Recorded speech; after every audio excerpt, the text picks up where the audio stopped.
Kelihatan, Pak. Sudah, Pak. Oke ya, kita sudah tadi diskusi mengenai pemahaman bisnis klien, termasuk analytical procedure ya.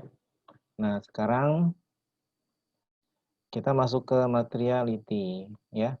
Jadi auditor itu dalam tahap perencanaan dia harus menentukan besarnya materialitas. Nah, sebelum masuk ke materialitas yang versinya auditor itu seperti apa, kita mesti tahu lah ya, kira-kira definisi materialitas seperti ini nggak? Ini pemahaman kalian dengan yang di slide sama nggak? Pemahaman mengenai materialitas.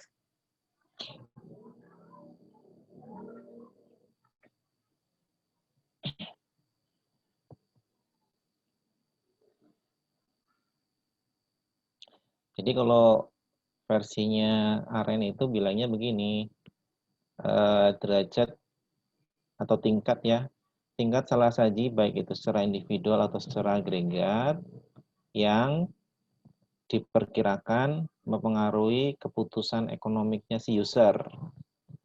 Sama enggak? Sama, Atau Pak. dengan kata lain dikatakan material apabila berpengaruh terhadap keputusan user. Kan sama aja ya. Bahasa lainnya kan gitu kan. Ini dikatakan material jika berpengaruh terhadap keputusan user. Artinya jika tidak berpengaruh, ini ada salah saji tapi tidak berpengaruh, berarti tidak material. Kalau dibalikan seperti itu. Sama ya? Konsepnya ya? Iya, Pak. Oke ya.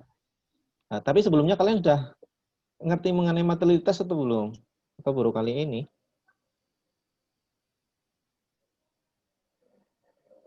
Kalau dalam konsep sehari-hari pasti ya kalian ketemu gitu ya kalau yang disebut materialitas.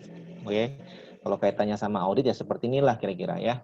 Ini bahasa ilmiahnya seperti ini. Ya, tingkat salah saji baik secara individual ataupun secara agregat yang diperkirakan mempengaruhi keputusan ekonomiknya si user. Atau dikatakan materialitas apabila berpengaruh terhadap keputusannya user. Oke ya. Nah, sekarang apa aja sih materialitas yang dilakukan atau yang ditetapkan oleh si auditor? Ya. Jadi menurut saya ada 3 ya. Yang pertama adalah overall materiality, terus kemudian ada performance materiality, kemudian ada lagi specific materiality. Nah, kalau versinya AREN itu ada 2 ya. Overall materiality atau preliminary materiality sama performance materiality versinya AREN. Versinya international standard juga ada 2, overall materiality dan performance materiality. Cuman versinya international standard itu overall materiality itu ada turunannya lagi, tapi sifatnya kondisional. Boleh ditetapkan atau gini, bisa ditetapkan tergantung kondisi. Bukan opsional, tapi tergantung kondisi. Apa itu specific materiality? Jadi kalau saya bagi enaknya jadi 3 nih. Jadi 3. Oke ya. Nah, istilah performance materiality juga sering disebut dengan tolerable error. Ya, ini adalah bahasanya di PCOB standar, itu tolerable error. Oke. Dan sekarang banyak KAP-KAP yang menggunakan, karena sudah terbiasa ya, menggunakan istilah tolerable error, meskipun secara international standard namanya sudah berganti dengan performance materiality, cuman substansinya masih sama. Nah, sekarang apa sih yang dimaksud dengan materiality? Oh, ini. Oh, ini apa ini? Oh, ini faktor-faktor yang mempengaruhi. Kalian baca aja sendiri ya. Oke ya. Jadi materialitas itu dia bisa dipengaruhi oleh faktor yang sifatnya kuantitatif ataupun kualitatif. Nanti kalian baca sendiri lah ya, ini ya. Saya langsung ke teknisnya aja. Oke, jadi overall materiality atau materialitas secara keseluruhan, yaitu adalah jumlah maksimum yang auditor yakin bahwa laporan keuangan itu mengandung salah saji material. Gimana nih?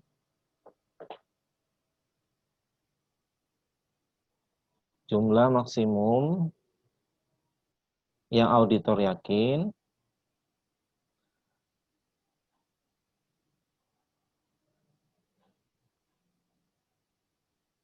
oke. Oh gitu. Oh iya ya. Jadi ada salah saji jumlah maksimum salah saji dalam laporan keuangan yang tidak mempengaruhi keputusannya si user, kan gitu ya. Maksudnya seperti itu. Jadi materi keseluruhan itu adalah jumlah salah saji maksimal yang ada dalam laporan keuangan yang tidak yang tidak mempengaruhi keputusannya user. Ngerti nggak nih? Ngerti nggak teman-teman? Ngerti, Pak. Jumlah salah paham ya? Ada salah saji maksimal dalam laporan keuangan tapi tidak mempengaruhi keputusannya user. Di atas itu mempengaruhi. Itu yang disebut dengan overall materiality. Oke ya. Nah, overall materiality ini adalah sudut pandangnya user. Bukan sudut pandangnya si auditor. Maksudnya begini. Ketika auditor menetapkan overall materiality, yang dia lihat bukan dirinya, tapi usernya. Dia harus bisa memperkirakan kira-kira user itu kalau ada salah saji yang berapa yang dikatakan material. Nah, itulah perkiraannya si siapa? Si user, si auditor. Artinya salah saji artinya overall materiality itu dilihat dari sudut pandangnya si user. Mengerti nggak maksudku? Dipahami nggak? Karena ini adalah untuk user. Untuk user. User memandang ini material loh, berarti iya seperti ini. Berarti maksimal seperti ini. Di atas itu adalah material. Itu versinya user. Tinggal auditor menuangkannya dalam kertas kerja. Overall materiality-nya adalah sekian.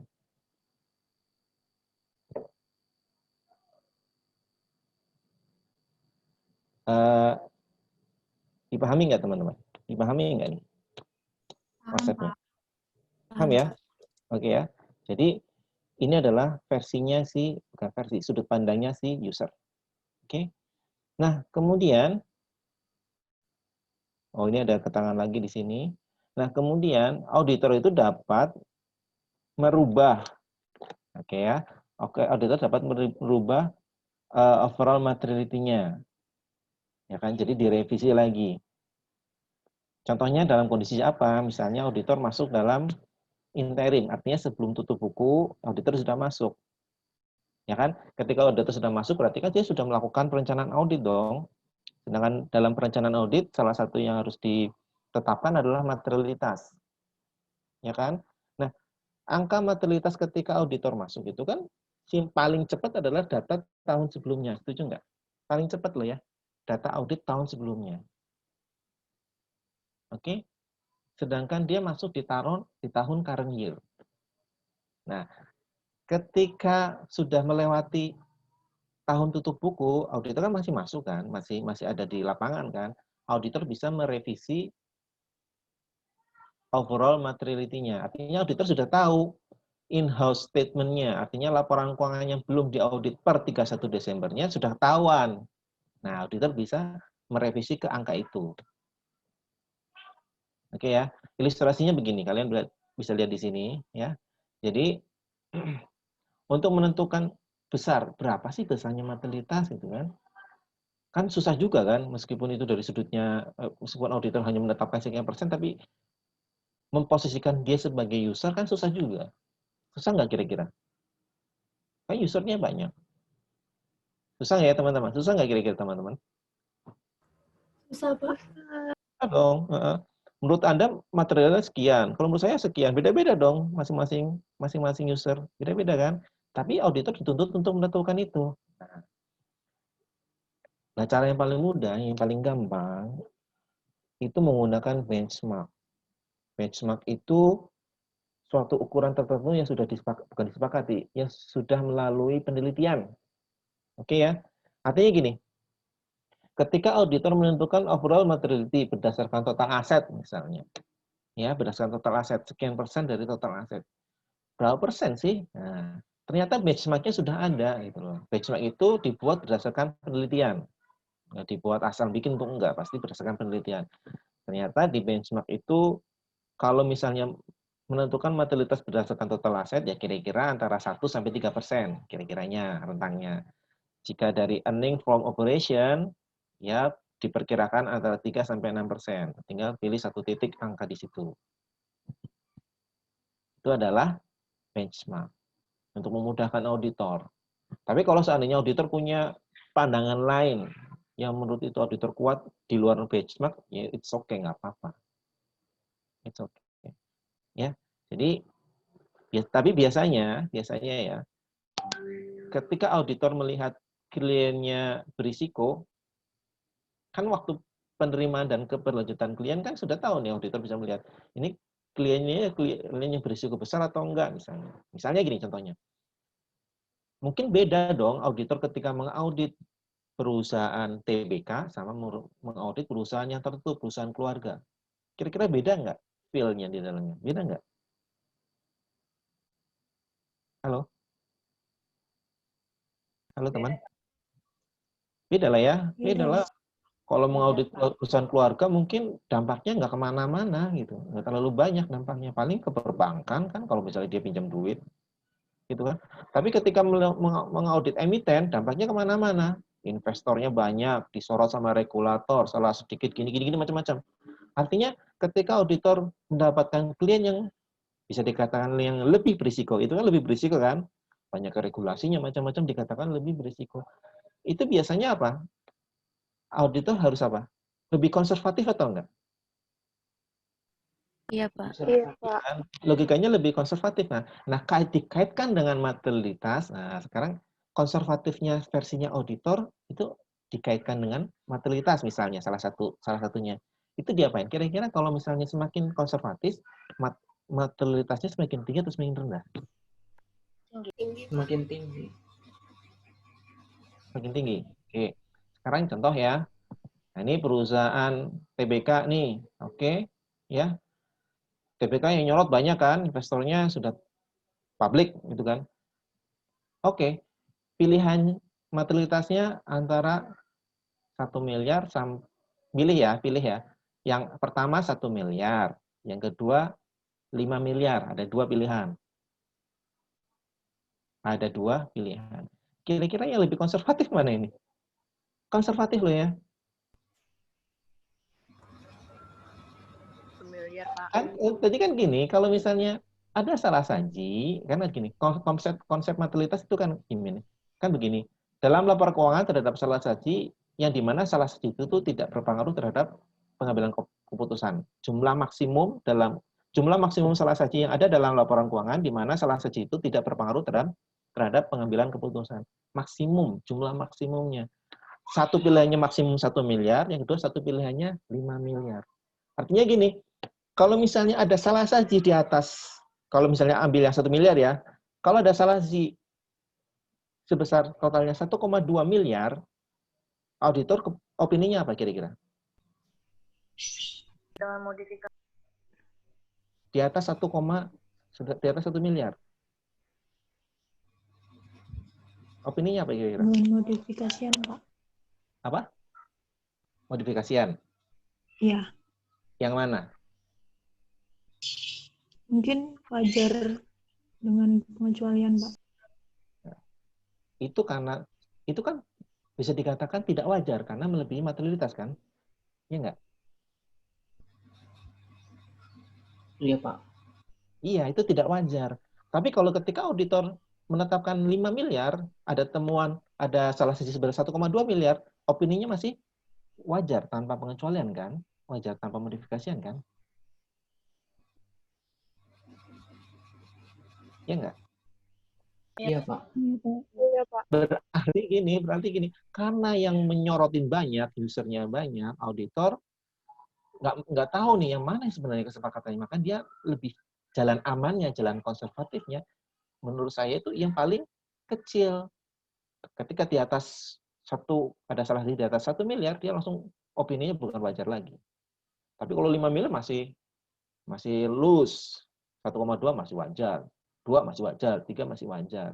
Tapi bisa jadi ada user yang melihat, oh 3 miliar kok wajar, nggak mungkin, aku nggak mau nih, aku pokoknya yang minim, saya nggak mau. Bahkan ada user yang zero misstatement, pokoknya nggak bisa terima kalau ada kesalahan, kan lebih fatal lagi lah, dan itu pasti nggak diterima.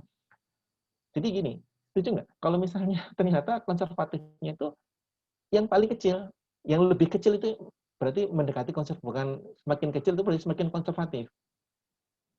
Dipahami nggak? Jadi auditor sudah aman dulu, dia sudah aman karena dia menerbitkan opini tidak wajar karena salah satunya sudah 1,2. Tapi bagi mereka auditor yang mengambil materialitas 5 miliar, ada salah di 1,2, dia masih apa? Masih berani menerbitkan opini wajar tanpa pengecualian. Tapi bisa jadi ada si user mempermasalahkan. Ini ternyata ada salah di 1,2 miliar kok Anda opininya wajar. Nah, itu jadi masalah kan gitu. Jadi masalah nggak? Bagi mereka si auditor yang menetapkan 5 miliar sebagai materialitasnya. Tapi bagi mereka auditor yang menetapkan 1 miliar, dia sudah beda opini, dia aman. Ya kan saya sudah menetapkan opini tidak wajar, Pak. Ya, jadi masalah kan, tanggung jawabnya si auditor sudah lepas. Sudah aman di sini. Ketika auditor semakin mengecilkan materiality. Bingung ya? Ngerti nggak? Paham, Pak.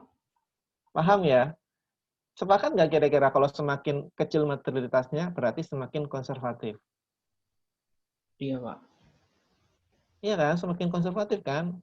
Dia semakin aman. Gitu ya?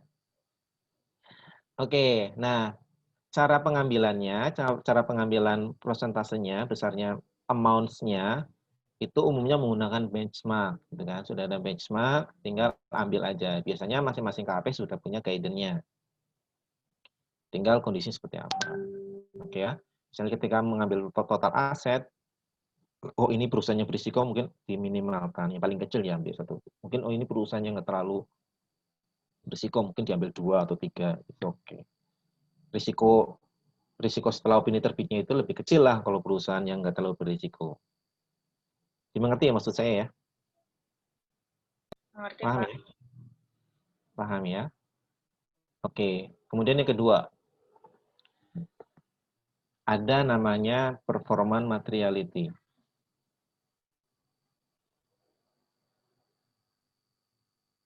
Ada namanya performance materiality. Itu apa performance materiality? Yaitu jumlah yang ditetapkan auditor lebih kecil dari overall materiality. Oke ya. Jumlah yang ditetapkan oleh auditor yang nilainya lebih kecil dari overall materiality. Tujuannya apa? Untuk apa? Untuk mengurangi risiko, untuk sampai pada titik yang dia inginkan, sampai pada titik si auditor itu nyaman gitu loh. Oke ya. Karena apa? Nah, karena adanya salah saji yang tidak dikoreksi oleh manajemen, bisa jadi kan sudah diusulkan tapi tidak dikoreksi mungkin kan, atau ada salah saji yang tidak terdeteksi. Mungkin nggak ketika auditor mengaudit ketemu salah saji 5 miliar misalnya, ini salah sajinya ya, ada kemungkinan nggak ada salah saji yang belum kedetek? Mungkin aja. Mungkin nggak? Mungkin kan? Mungkin kan?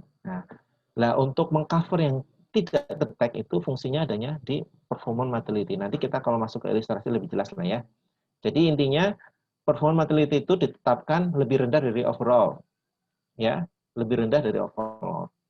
Biasanya berapa? Nah, di sini di strip yang keempat umumnya itu 50 sampai 75% dari overall materiality. Artinya lebih rendah dari overall materiality. Oke, tujuannya apa? Untuk menekan risiko. Risiko yang seperti apa?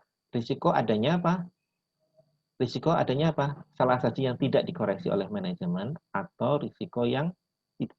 salah satu yang tidak terdeteksi. Contoh ya, kita langsung masuk ke aplikasinya ya. Jadi gini,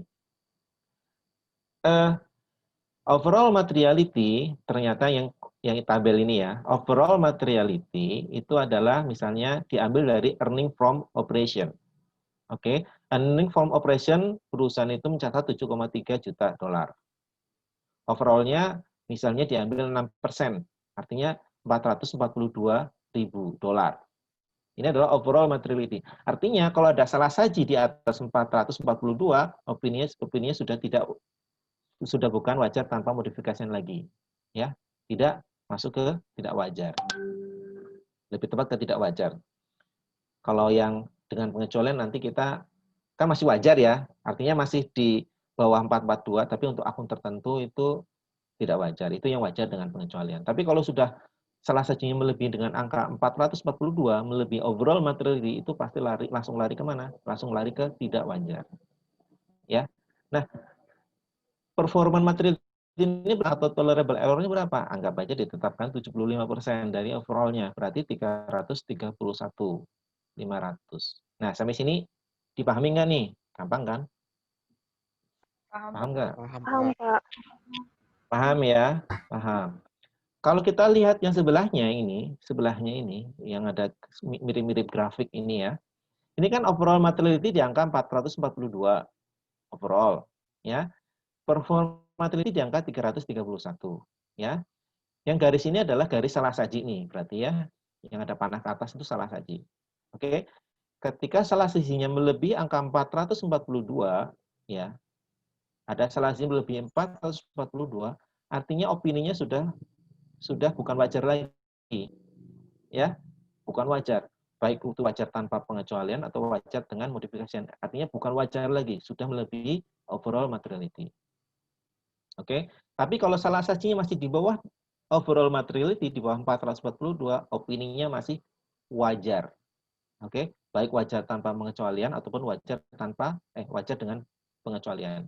Yang jelas salah saji totalnya itu di bawah 442. Nah, ketika auditor menemukan salah saji, itu kan tidak langsung menerbitkan opini, ya kan? Dia komunikasi dulu dengan manajemen dong, setuju nggak? Setuju. Setuju kan? Diusulkan dulu kan? Ini misalnya ada salah saji sebesar, auditor nemu ada salah saji sebesar 350.000. Berarti di titik sinilah ya kira-kira ya, titik di atasnya performa materiality kan? Di atas. Oke. Pak, ini ada salah saji 350, tolong dikoreksi. Nah, ini ternyata si manajemennya kooperatif. Oke, saya koreksi semua. Artinya nggak ada salah saji material kan? Iya nggak? Iya, Pak. Iya, Pak. Tapi ada kemungkinan ini nggak? Atau jangan dibikin ekstrim lah. Dibikin yang dikoreksi adalah sebesar 100.000. Artinya tinggal 300 berapa tadi? 350 kurangi 100 berapa? Artinya 250. Iya nggak? Iya, Pak. Iya kan? Ini ada salah saji 350 dipropos ke manajemen, ternyata manajemen mau mengkoreksi berapa? 100. Artinya tinggal salah sajinya tinggal berapa? 250. 250 masih di bawah overall materiality atau enggak? Masih di bawah. Masih di bawah kan? Opini masih wajar atau enggak? Wajar. Wajar. Tapi ada kemungkinan ada salah saji yang enggak terdeteksi atau enggak? Ada. Ada kemungkinan yang sudah teridentifikasi 350. Tapi bisa jadi ada salah saji yang belum teridentifikasi. Anggap saja ya. Sebenarnya ada salah saji loh sebesar 200. Sebesar apa? Jangan 200. Sebesar 150 misalnya. Boleh aja. Ya. Sebenarnya ada salah saji sebesar 150. Tapi nggak terdeteksi. Jadi total salah saji sebenarnya berapa? Sebenarnya berapa? 400, Pak. 400 kan? Yang sudah terdeteksi baru 250, ya kan? Karena awalnya 350 sudah dikoreksi 100 menjadi yang sudah terdeteksi 250. Tapi bisa jadi ada salah saji yang tidak dikoreksi, tidak ditemukan. tidak terdeteksi, misalnya 150. Artinya total salah siji sebenarnya berapa? 400. 400. 400. Berarti di titik di atas performa teliti kan. Nah, sedangkan auditor bekerjanya di mana? Nih, pekerjaan auditor itu dia akan berjuang di titik performa teliti, bukan di titik overall materiality. Oke ya? Perjuangan auditor itu bukan di titik maksimal ini, enggak. Tapi di titik ini. Di titik performance materiality. Ini perjuangannya auditor. Pokoknya seandainya nggak mau dikoreksi, pokoknya maksimal di angka 331. Itu maksimal. Meskipun sebenarnya material overall-nya ada di sini. Tapi dia akan berjuang di titik ini. Ya. Buat apa? Karena antara overall dan performance materiality ini sebagai buffer. Sebagai jaga-jaga. Kalau yang tadi. Kalau ada apa? Ada salah satu yang tidak terdeteksi, yang tadi 150, ya kan? Kalau tidak terdeteksi gimana mau diusulkan, kan enggak kan? Oh, berarti sebenarnya laporan mengandung salah satu ada di angka ini, di angka 400 misalnya di sini. Auditor masih bisa menerbitkan opini wajar. Dipahami maksudnya? Paham, Ngerti? Pak. Ngerti ya? Konsepnya paham nggak nih? Ini dulu paham nggak nih?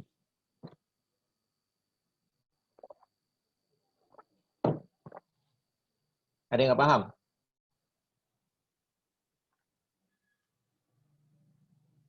Ada yang nggak paham?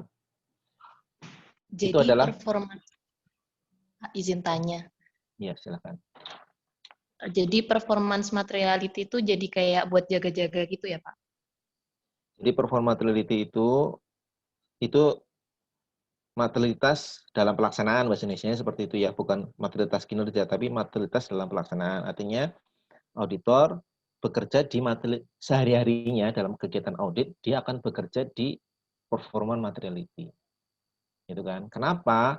Karena ya tadi bisa dikatakan sebagai untuk berjaga-jaga, sebagai buffer antara performance materiality dan overall materiality. Kalau ada undetected misstatement, kan bisa jadi ada yang tidak terdeteksi kan, atau misalnya emang si manajemen bersikukuh nggak mau mengkoreksi. Kita ngomongnya 30-31, tapi manajemen kukuh. Pokoknya aku nggak mau mengkoreksi. Ada salah satu berapa? 350. Aku nggak mau koreksi. Mungkin nggak? Mungkin. Kondisi nyata mungkin sekali. Artinya ada di sini. Karena sudah deadlock nggak bisa, ya sudahlah. Opini tetap wajar. Tapi sebenarnya auditor harus berjuang dulu di angka 331. Gitu. Tadi siapa ya? Desti ya? Itu Desti. Iya, Pak. Mengerti ya? Yang lain paham nggak konsepnya ini? Izin bertanya, Pak. Silakan, siapa dulu?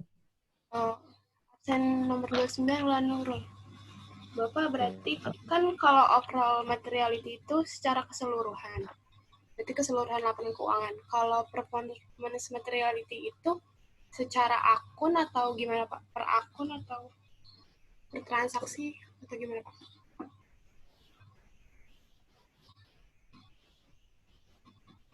Suaranya putus-putus. Itu mas saya nggak jelas. Ulangi lagi coba.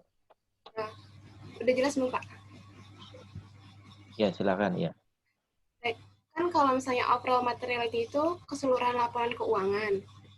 Kalau yang performance materiality itu berarti dinilainya kan batasnya 331.500. Itu per akun atau per saldo transaksi atau gimana, Pak? Per keseluruhan.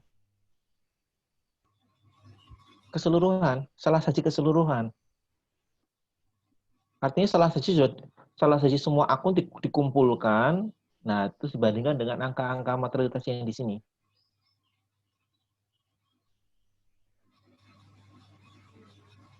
Halo? Iya. Gitu, Wulan. Aku ngerti lah. Kamu udah baca Aren ya, Wulan ya? Kemarin baca dikit, Pak. Nah iya, kalau di Aren tuh mirip-mirip per akun ya. Nanti kita bahas lah. Itu versinya Aren ya. Ini aku ngomong versi yang global, yang berlaku umum dan berlaku yang sepengetahuan saya ya, berlaku di Indonesia. Yang KAP lakukan di Indonesia itu seperti ini. Nanti di Aren kita bahas setelah ini.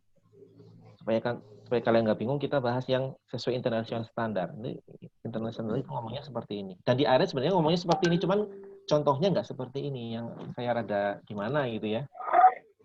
Di aren itu sudah ngomong seperti ini, cuman contohnya nggak seperti ini.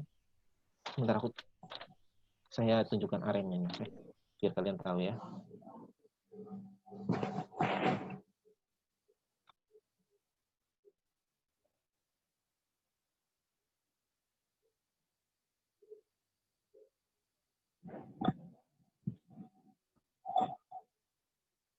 Supaya kalian nggak bingung dengan apa yang di aren. Di aren itu performance itu alokasi ke per akun di aren. Di aren, cuman konsepnya nggak seperti itu. Yang saya pahami ya, konsep sesuai standarnya nggak seperti itu. Bentar ya. Materiality. Nih, ini. Ini itu yang ada di standar itu konsepnya seperti ini yang saya blok nih. Oke. Cuman, nah ini begini. However, performance materiality can vary for different classes transaction, apa lagi nih? Account balance and disclosure. Ya, kecuali khususnya jika terdapat fokus tertentu pada area-area tertentu. Oke. Nah, ini yang area tertentu ini yang saya sebutkan ini kalau yang di standar itu, kalau standar Indonesia itu yang disebut dengan, menurut saya ya, yang disebut dengan specific materiality. Yang ini, nanti kita bahas lah yang ini ya. Yang ini nih. Nah, di aren, nah ini nih. Kami merujuk dengan kami menetapkan performance materiality ini sebagai alokasi dari overall materiality ke segmen. Artinya alokasi ke akun-akun. Ya. Jika auditor tidak menggunakan standar persentase. Nah, ini jadi masalah nih menurut saya nih. Ini nih. Ya kan? Jika auditor tidak menggunakan yang tadi persentase dari overall materiality, maka dia menggunakan alokasi. Seharusnya kan yang dibahas itu adalah yang tadi saya sebutkan dulu kan, persentase dari overall itu gimana penjelasannya, baru kalau misalnya ada pandangan lain diungkapkan. Lah kalau yang ini ternyata di aren itu yang dicontohkan justru yang alokasi. Oke ya, nanti alokasi akan saya jelaskan, cuman saya akan sampaikan ke kalian tuh yang versi yang praktis yang ada di Indonesia. Yang tadi saya sampaikan itu praktis. Oke ya. Nah, di aren itu contohnya apa sih? Bentar. Nah, di aren itu ini disebutkan juga nih di sini nih ya. Jadi performance materiality itu didefinisikan jumlah yang ditetapkan auditor lebih kecil dari materialitas secara keseluruhan untuk mengurangi risiko sampai tingkat tertentu. Karena apa? Karena adanya misstatement yang uncorrected dan undetected misstatement. Sama kan dengan kata-kata saya kan? Jadi performance materiality itu tujuannya untuk sebagai buffer adanya uncorrected dan undetected misstatement. Oke ya, cuman contohnya itu di aren itu contohnya itu alokasi. Ini yang saya harus menjelaskan 2 kali nih. Sedangkan praktek yang nyata itu yang tadi saya sebutkan. Dipahami nggak teman-teman? Nanti kita masuk nih yang ini. Waktunya nggak cukup nih ya. Gimana dong?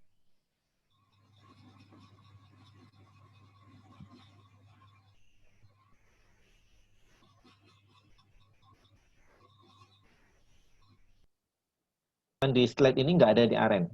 Cuman konsepnya ada di aren, cuman contohnya nggak disebutkan di aren. Oke ya.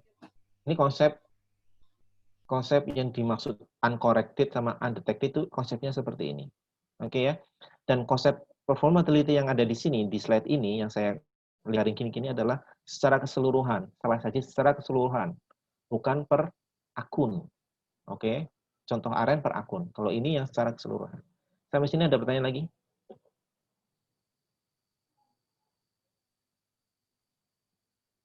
Ya, kemudian saya contohkan. Nah, ini adalah contoh kertas kerja real ya, nyata ya. Kelihatan nggak? Kelihatan, Pak. Oke. Ini adalah kertas kerjanya suatu KAP nih, perusahaannya ditutup ya. Nah, benchmark-nya ya tadi saya katakan nih benchmark-nya nih, misalnya ya. Benchmark-nya. Oh, bahkan total aset tuh lebih kecil lagi, 0,25 sampai 0,5%. Oke, yang ini benchmarknya, ternyata dia mengambil benchmark apa ini? Oh, dari prior year financial statement yang tahun kemarin, tapi yang mana?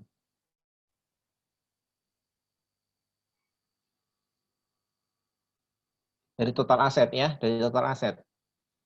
Oke, total aset kan benchmarknya adalah 0,25 sampai 0,5 kan? Nah, dia mengambil angka 0,25 yang paling konservatif, 0,25. Jadi 0,25% kalikan total aset, inilah 56 juta ini adalah apa? Overall materiality. Dipahami nggak? Halo? Iya, Pak. Paham, Pak. Iya, Pak. Ya. Terus kemudian tolerable error atau perform materiality, ini masih istilahnya masih pakai tolerable error, itu adalah 50% dari overall-nya 28 juta. Nah, ini adalah praktek nyata di lapangan. Justru kalau yang alokasi per akun yang ada di buku AREN itu, saya hanya lihat cuma sekali kalau nggak salah, selebihnya seperti ini semua. Mengerti ya? Paham ya? Pusing kan? Aku juga bingung, ini keluar di ujian tuh jangan-jangan yang versinya AREN. Bikin pusing ya. Nah, ini. Sebentar. Saya isi portal dulu ya.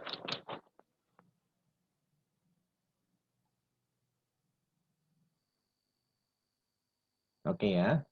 Nah, yang kelihatan teman-teman semua? Kelihatan, Pak. Oke, kelihatan ya. Tapi sebelum masuk sini saya akan menjelaskan yang tadi, yang spesifik material tinggal apa ya. Loncat sebentar ya. Oke. Ya, sebelum masuk ini, yang tadi, yang performa teliti, yang contohnya si AREN, ini contohnya AREN nih, ya. Saya mau jelaskan sedikit mengenai spesifik materiality. Biar nanti kalian tahu, ini mungkin maksudnya ini atau gimana gitu ya. Oke ya.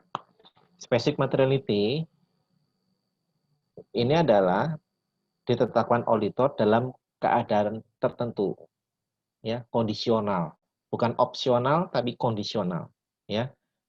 Terdapat keadaan tertentu. Apa keadaannya? Jika terdapat satu atau lebih, ya, satu atau lebih transaksi atau accounts balance atau disclosure, ya, yang salah sajinya itu ada salah saji di akun-akun itu, tapi masih di bawah materialitas secara keseluruhan. Oke. Tadi kan kalau materialitas secara keseluruhan itu kalau di atas sudah berpengaruh terhadap keputusan user, ya enggak? Ya, Pak. Ya kan? Nah, ini ada salah saji yang ada di akun atau transaksi, ya, yang salah sajinya masih di bawah overall materiality, tapi sudah berpengaruh terhadap pengambilan keputusan user. Dipahami? Oke, defaultnya adalah overall di atas overall materiality, salah saji di atas overall materiality itu pasti berpengaruh ke user. Itu default, ya, gampang. Tapi dalam kondisi tertentu ada salah saji di akun atau transaksi atau di disclosure yang salah sajinya itu masih di bawah overall materiality, tapi ternyata sudah berpengaruh terhadap keputusan user. Mungkin tidak. Mungkin di sini. Mungkin.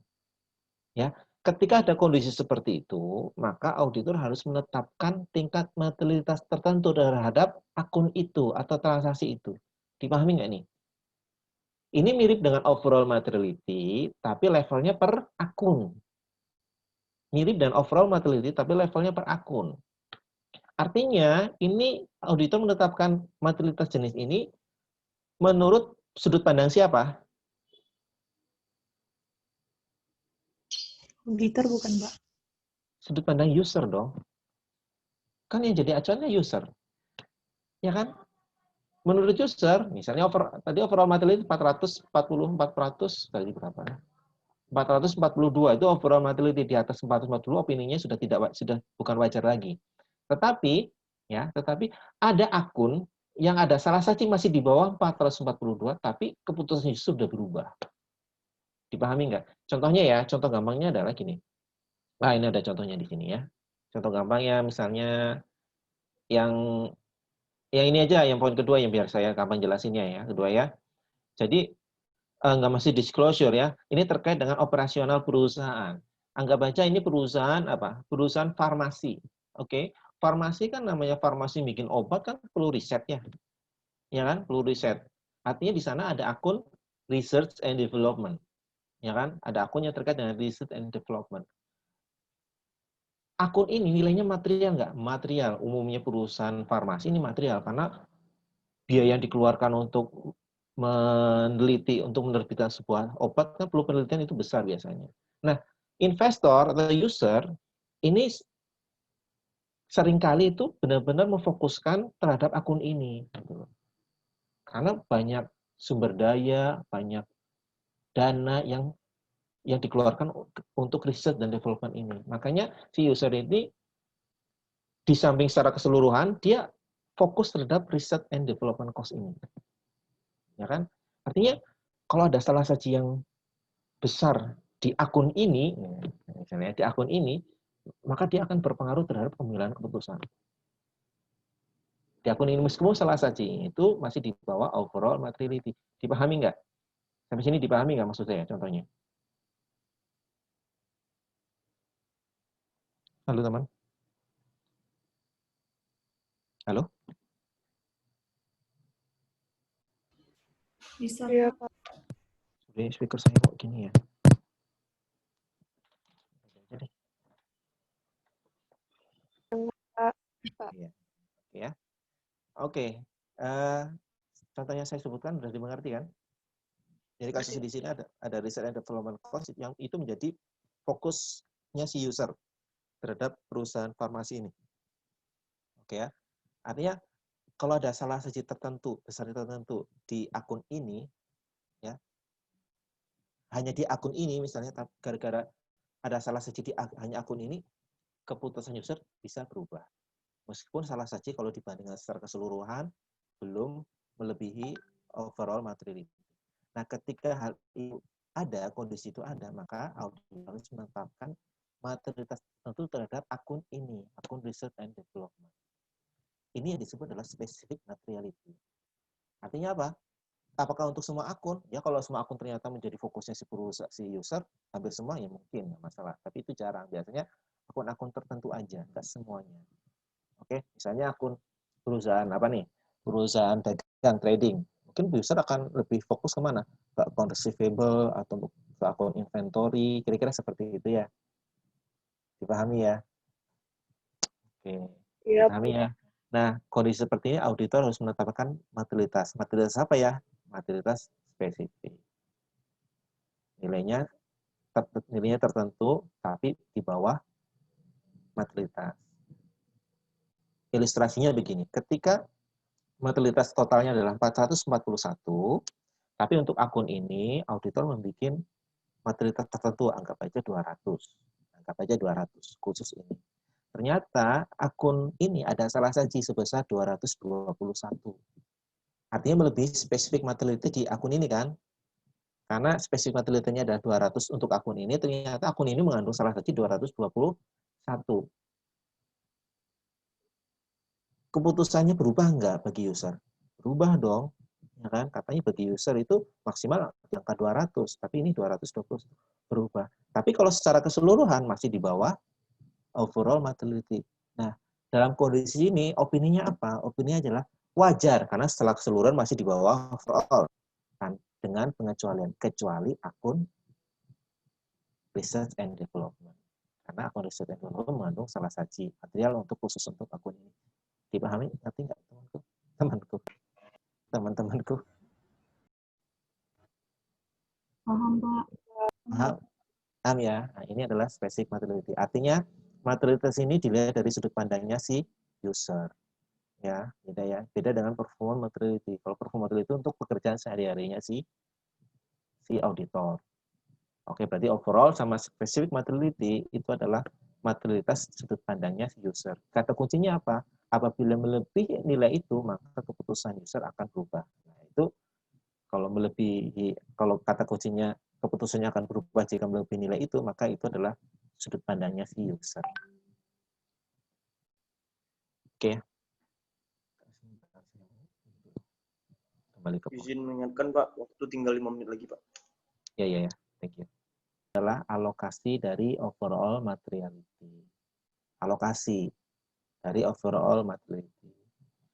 Jadi, kapan dilakukan, kata Aren, jika auditor tidak menggunakan standar persentase. Artinya yang tadi kan di awal kan menggunakan persentase tertentu dari overall materiality kan. Nah, itu ketika nggak menggunakan itu, si Aren memakai ini. Ini mungkin modelnya seperti ini itu banyak dilakukan di Amerika ya, karena dia orang Amerika, mungkin banyak yang terjadi di Amerika seperti ini. Ya, ilustrasinya seperti ini ya. Jadi, satu, performance materiality-nya adalah alokasi dari overall materiality. Ya, overall-nya berapa? 442.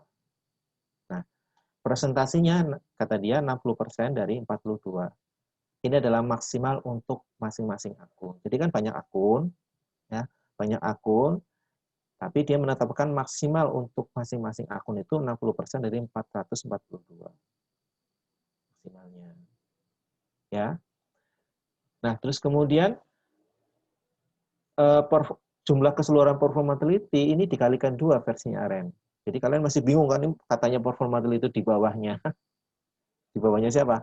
Di bawahnya overall, tapi di sini kalikan 2. Ya udah kita ikutin aja pola kerjanya mereka seperti itu. Di sini dikalikan 2. Nah, sekarang kita langsung lihat contohnya aja ya. Contohnya di sini ini adalah akun yang ada di neraca. Oke, akun-akun yang ada di neraca. Saya nggak tahu nih. Oh, total aset berarti seluruh akun ya.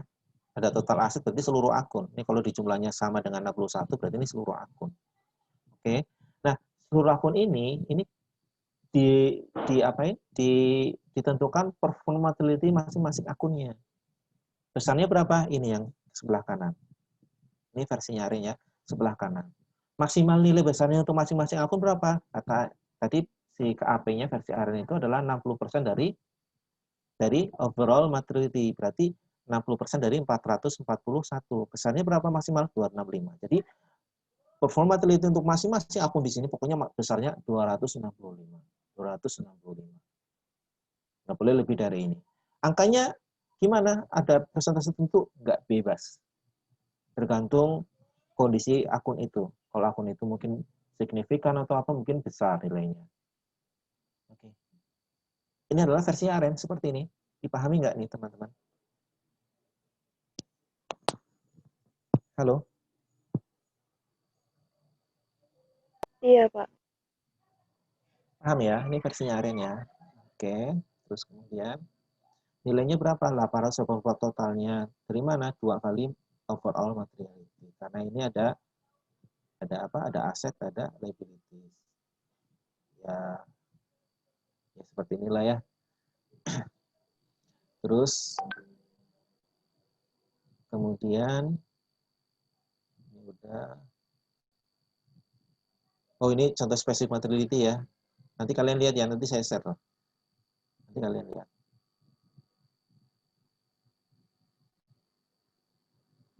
Oke. Ini adalah step-step penerapan materiality. Step 1 dan step 2 kita sudah bahas, yaitu penerapan materialitas secara keseluruhan di step 1, performance materiality di step 2. Itu penetapan dulu. Step berikutnya adalah evaluasi. Sisi evaluasi dibagi jadi 2 secara garis besar. Yang pertama adalah mengumpulkan semua salah saji. Ya, mengumpulkan semua salah saji, yaitu step 3 dan step 4. Semua salah saji dikumpulkan. Nah, setelah dikumpulkan, baru dibandingkan dengan materialitas yang telah ditetapkan di step 1 dan step 2. Itu di step 5. Pahami ya? Jadi, kalau kita bisa simpulkan, tahapannya adalah yang pertama adalah menentukan materialitas, baik overall ataupun performance. Kedua adalah mengumpulkan salah saji, ya, yang terdeteksi dan, kalau di sini ada lagi nih, yang terdeteksi dan yang likely. Jadi, non-misstatement dan likely misstatement. Dan yang tidak terdeteksi juga dimasukkan di sini, diestimasikan melalui proyeksi dan sampling risiko. Nanti kita lihat contohnya. Yang terakhir adalah membandingkan antara salah satu yang ditemukan dengan salah satu yang dengan materialitas yang telah ditetapkan. Ini step kelima. Oke ya. Nah, si RN itu membagi misstatement itu dari dua. Yang pertama non-misstatement, ini yang salah satu yang benar-benar teridentifikasi. Yang real auditor menemukan salah satu, ini disebut non-misstatement. Aktual ya. Terus kemudian yang likely misstatement, ini belum secara aktual nggak terdeteksi oleh si auditor, tapi auditor melakukan apa? Proyeksi atau ekstrapolasi. Karena apa? Karena yang diambil secara sampel. Ya, karena diambil secara sampel, berarti ada yang tidak tersampel yang itu mengandung salah saji. Makanya auditor melakukan proyeksi. Oke, itu likely misstatement. Ya. Nah, terus contohnya ini, contohnya ya. Ini bisa diikuti nggak teman-teman? Saya minta waktunya sebentar nggak apa-apa ya, tanggung ya. Halo? Ya, Pak. Iya, Pak. Ya, Pak. Oke, contohnya ya, contohnya seperti ini ya. Ada populasi untuk inventory adalah 450.000 populasi. Ya. Artinya saldo inventory di perusahaan nilainya 450.000. Oke. Yang diaudit nggak secara keseluruhan. Secara sampel. Sampelnya berapa? 50.000. Oke. Nah, dari sampel itu, dari sampel yang diaudit 50.000, auditor menemukan salah saji sebesar 3.500. Nah, itu kondisinya, ya, kondisinya. Nah, angka 3.500 berarti kan yang actual misstatement yang teridentifikasi, ya enggak? Ya kan? Nah, yang aktual itu yang disebut dengan non-misstatement. Oke. Nah, ini karena dia sampel, artinya ada populasi ada sebesar 400 yang belum tersampel, kemungkinan ada salah saji, makanya auditor melakukan ekstrapolasi. Ya kan? Ini rumusnya seperti ini, bisa kalian lihat di mana? Di buku AREN. Contohnya adalah populasi dibagi dengan yang disampel dikalikan salah saji yang teridentifikasi. Totalnya 31.500. Nah, angka 31.500 ini adalah total kesalahan by proyeksi. Artinya yang teridentifikasi plus yang diproyeksi totalnya adalah 31.500. Ini yang salah saji yang semuanya. Oke. Terus ketambahan lagi ada mengenai allowing sampling risk. Allowing sampling risk ini versinya AREN ya. Ini ketambahan lagi 50% dari ekstrapolasi, 50% dari 31.500 ditambahkan lagi. Jadi total kesalahannya 47.250, bisa bayangin nggak ya? Dari yang teridentifikasi hanya 3.500 kok menjadi 47.250 ya. Selisih antara 47.250 dengan 3.500 itu bukan secara aktual, melalui estimasi semua. Kira-kira nih menurut kalian ya. Menurut kalian manajemen mau terima nggak? Enggak. Enggak, Pak. Mau terima nggak? Si auditor, Pak, tolong dikoreksi 47.250. Buktinya mana? Ini buktinya 3.500. Yang lain mana? Proyeksi. Ya, feeling saya pasti manajemen nggak mau. Lo kamu gimana sih? Logikanya gitu kan? Proyeksi kan nggak pasti. Ya nggak? Ya, tapi itulah kondisinya ya. Kecuali kalau mungkin penyebarannya merata, itu kan homogen. Nah, itu mungkin secara statistik bisa. Tapi kondisinya kan nggak mesti seperti itu kan. Misalnya inventory, cara penjualan aja mungkin fluktuatif. Ya, kebanyakan ada di bulan-bulan Ramadan, terus bulan-bulan apa, misalnya di anak liburan sekolah mungkin naik gitu ya. Itu aja fluktuatif kan. Nggak bisa sembarangan langsung ditembak secara proyeksi. Karena ketentuan proyeksi itu harus mempertimbangkan sifat dari populasinya. Menyebar, homogen, itu sudah dipastikan boleh. Tapi kalau misalnya langsung tembak dengan proyeksi, saya kira ini akan ditentang oleh manajemen. Tapi itulah yang ada di AREN. Ya. Ini contoh yang ada di AREN. Kondisinya seperti ini. Oke. Nah, sampai sini bisa dipahami nggak nih? Nah, contohnya terus kemudian kalau misalnya di AREN itu, nah ini adalah tabelnya. Inventory, performability-nya adalah 36. Ini yang alokasi ya, 36.000. Kemudian total non-misstatement-nya, ya, plus direct projection, plus sampling risk-nya, 47.250. Oke. Artinya salah sajinya ini sudah melebihi performance materiality. Oke, total salah sajinya 62.300 juga sudah melebihi 50.000. Kalau seperti ini kondisinya seperti apa? Kalau seperti ini kondisinya, ya, kalau kondisi seperti ini, dan auditor dan manajemen tidak melakukan koreksi lagi, artinya emang mengandung salah yang 62.300, berarti opininya sudah tidak wajar. Kayaknya seperti itu. Cuman aku yakin ini pertentangannya besar sekali. Ya, karena ini proyeksinya gede banget. Yang legally misstatement-nya itu gede banget gitu loh. Ya. Ini pasti ribut di manajemennya, di diskusinya dengan auditor, ribut. Nah, tapi kita ngikutin yang di Arenas. Anggap aja ini benar-benar misstatement ya, anggap aja berarti misstatement-nya sudah di atas, total misstatement sudah di atas overall materiality 50.000. Artinya apa? Laporan keuangan sudah mengandung salah satu material. Opininya apa? Yang pasti sudah bukan wajar lagi, tidak wajar. Kondisinya seperti itu. Oke, terus kemudian apa lagi?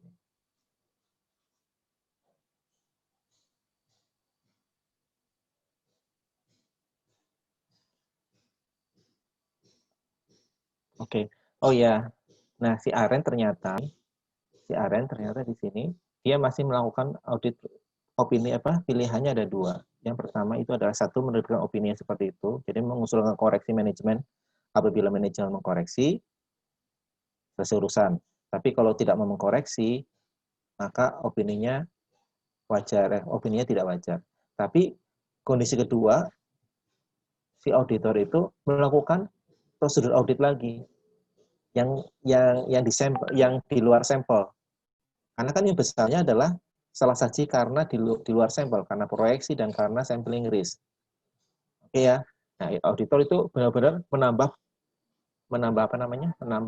bukti audit lagi yang di luar sampel untuk memastikan nilainya besarnya sebesar 62.300 atau enggak. Oke, kira-kira seperti itu ya. Nah, kemudian paragraf kedua, yang kedua ini, jika ternyata net overstatement-nya itu adalah berapa? 28.000. Ya, anggap aja inventory itu bukan 47 atau 50, tapi 28.000. Artinya masih di bawah 36.000. Oke, terus kemudian overall-nya berapa overall-nya? Overall-nya jadi 48.000. Artinya semuanya masih di bawah materiality, baik yang performance ataupun yang overall. Nah, ini jadi masalah, opininya menjadi wajar tanpa modifikasian. Sampai sini bisa dipahami, teman-teman? Halo? Insya Allah bisa, Pak. Bisa ya. Cuman ini nggak lazim yang ada di Indonesia. Yang perlu kalian ketahui ya.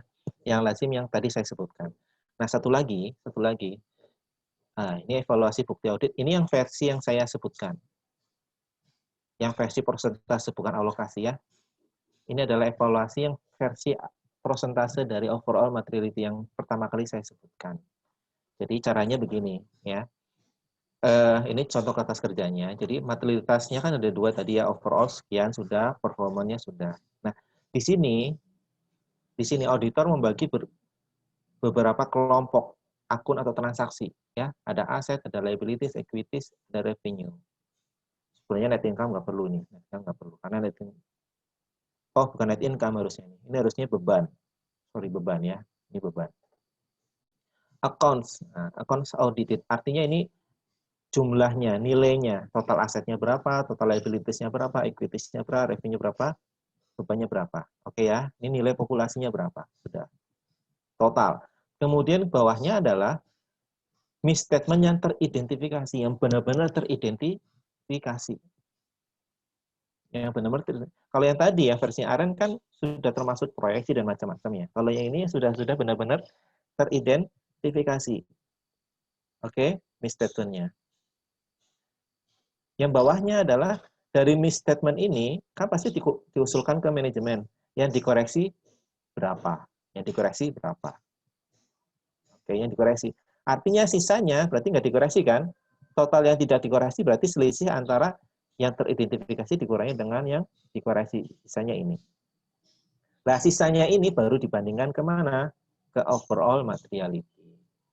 Ya, kalau sisanya ternyata lebih besar dari overall materiality, berarti laporan keuangan mengandung salah saji material. Oke. Oke, seperti itu. Ada pertanyaan sebelum saya tutup?